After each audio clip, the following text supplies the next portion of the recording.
Sam Mitchell, four-time Premiership Hawk, Brownlow medalist and my former teammate.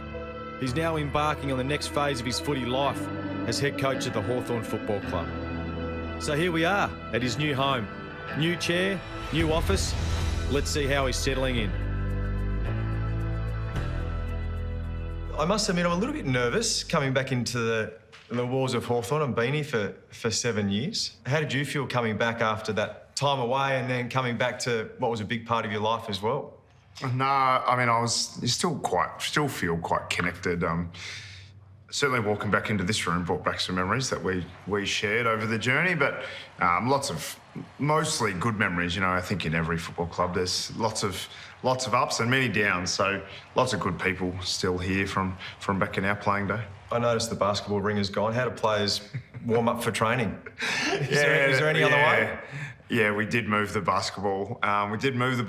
We have been training at a basketball centre every Monday for the pre-season, so they could still practice their jump shot. But I was quite concerned last year as the head of development, and our jump shots were better than our handballing. So we did look to make a few changes. I would imagine when you come into a new position, a position of leadership, and you were lucky enough to be captain, that it's really hard to focus your attention on the things that matter. How have you done that with a lot going on and a lot of people wanting your time?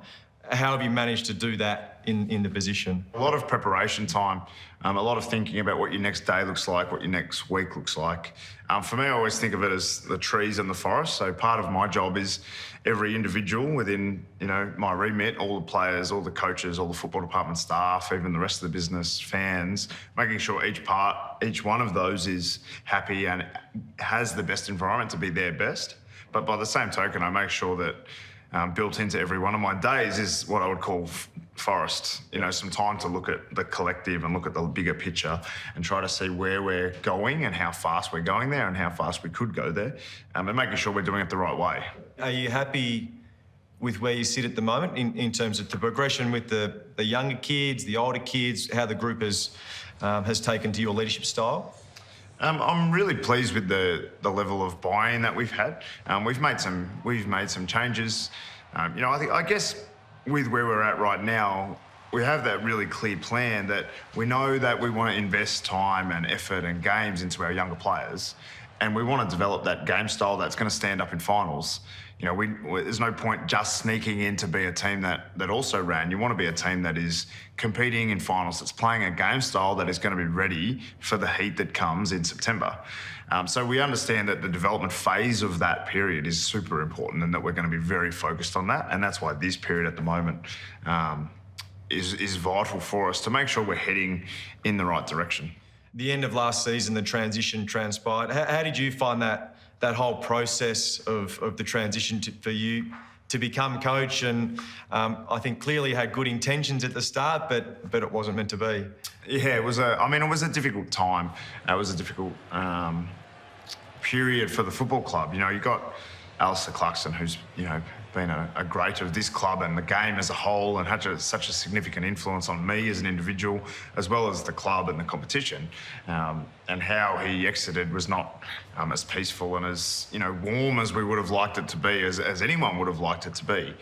And so I don't know how we would have done it differently in hindsight. There's so many little things that happened and variables that came up along the way. I think everyone was trying to do the right thing, and we are where we are now, so we're not looking back too often.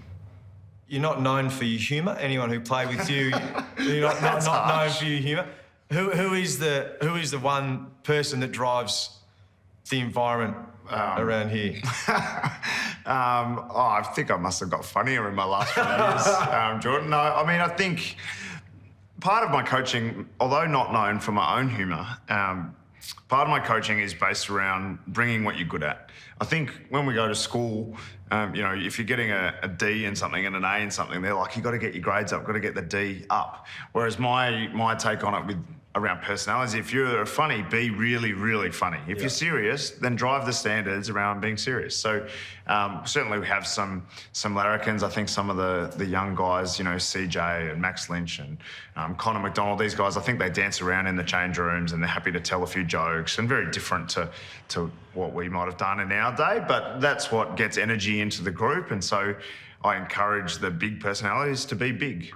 As I was walking through before, and I don't mean to reference when we played too often, but I saw Chad Wingard with prox-sided hair, and I would imagine in back in our day, you would have been the one that would have probably gone to him and said, "Hey, what's going on here? We don't do that sort of stuff around here." So you've softened a little bit.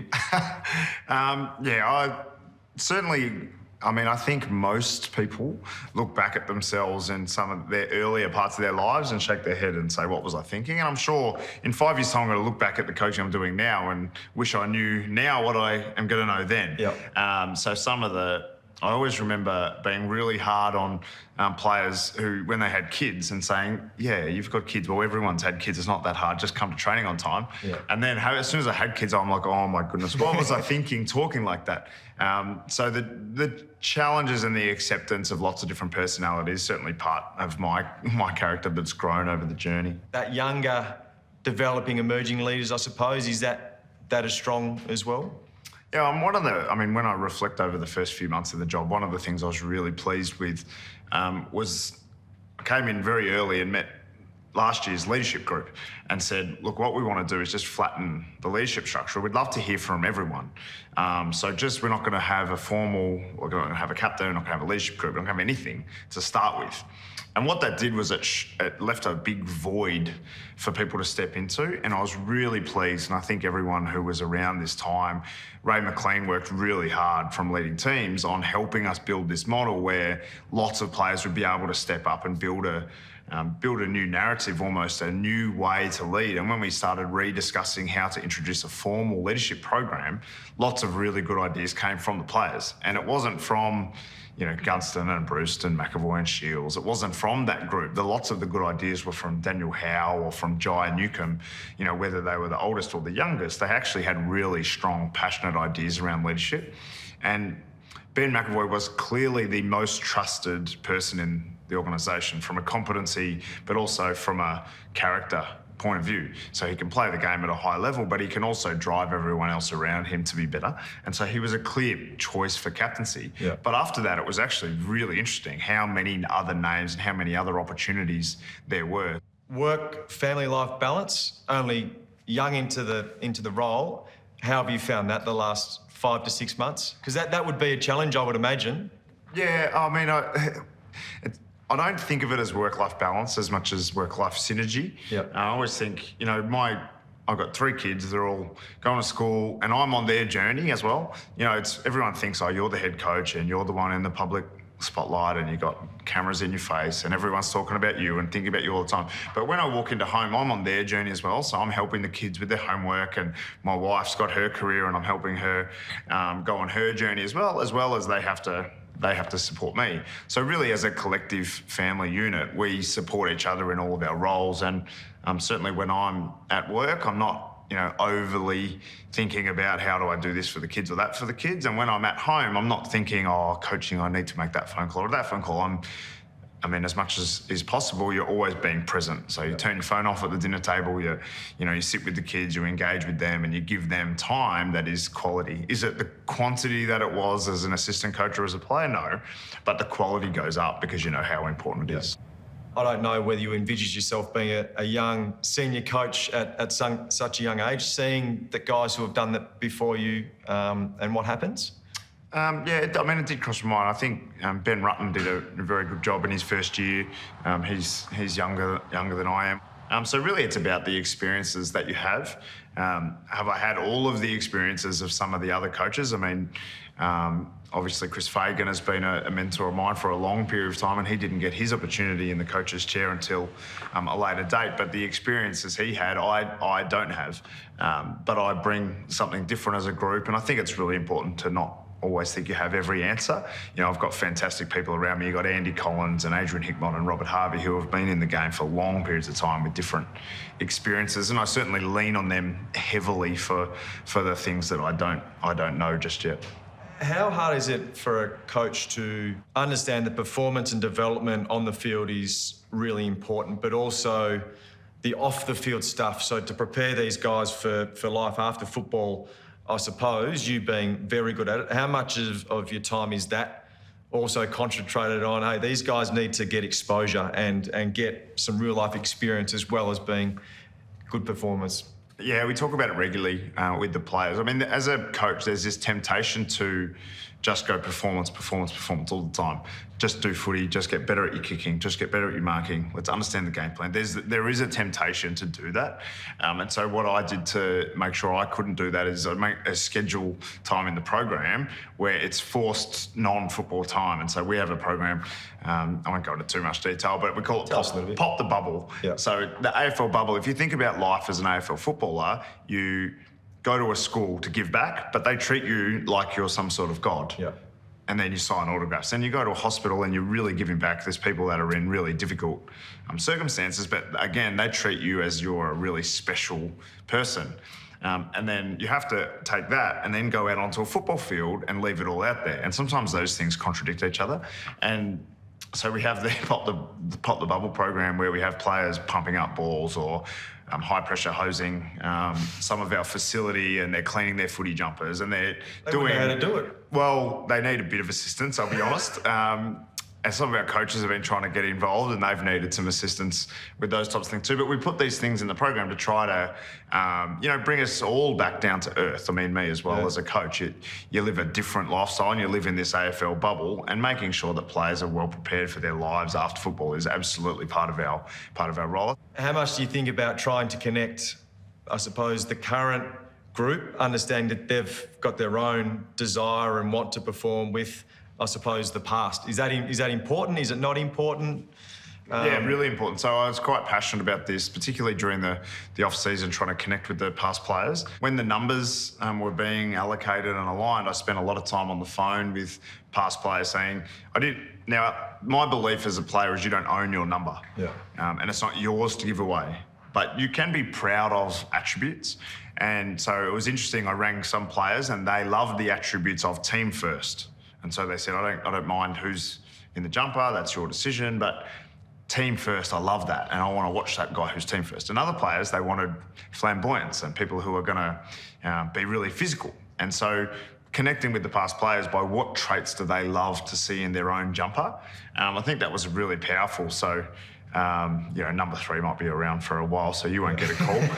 I think one of the benefits, and there's always a lot of talk about players staying at one club and being a one club player, and I get that side of the story, but having experience like you did to get into another environment, another big AFL club that you can obviously learn from. How was your experience over in the West?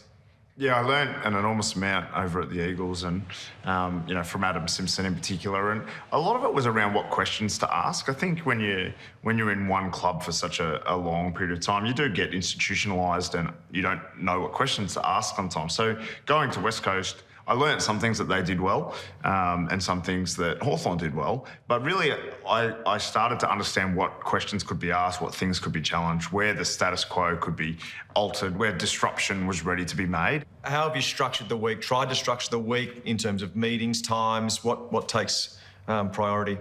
Yeah, it's a difficult process. I think, remember one of the first training sessions I took as a coach, and I couldn't get over how much organisation there was behind the scenes. Make sure there's the balls in the right place for the drill. Make sure the cones are already set up. Yeah. Make sure the bibs are ready.